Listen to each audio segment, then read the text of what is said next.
อยากลองมันหรอ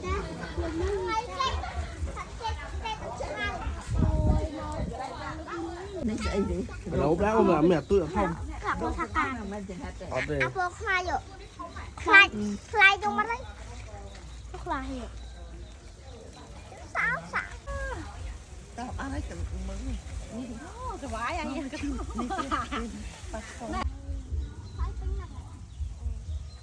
Ủa mà đây chở đây. Nghe đấy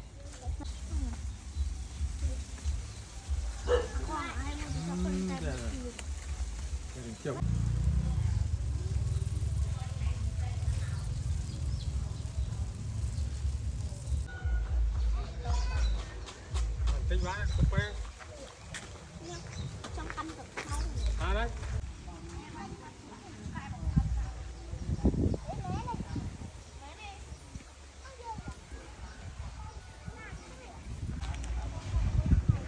Thấy không? Của con mình đo hai Của con mình đo hai Của con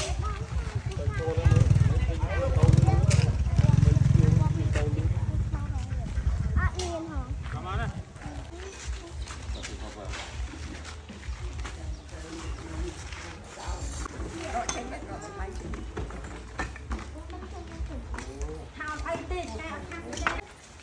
Anh đi đâu mà Đau ngay đâu để đây.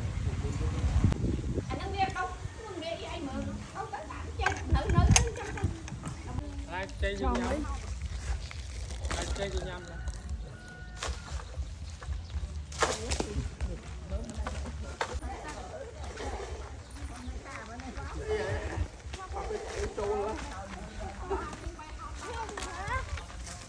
con mới lạ hương ngày muốn lên một bè Bạch bãi thôi đi đây quay thôi cho máu hai sư nha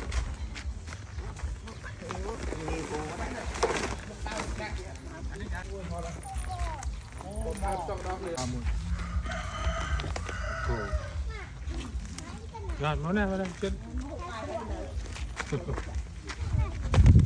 Đấy chứ. ở cái tàu kia chú bay qua mày cái mặt tôi lên rồi nó ăn nó Ôi thằng.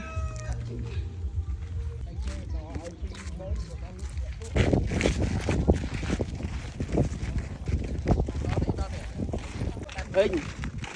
Đi phênh. Tam phênh.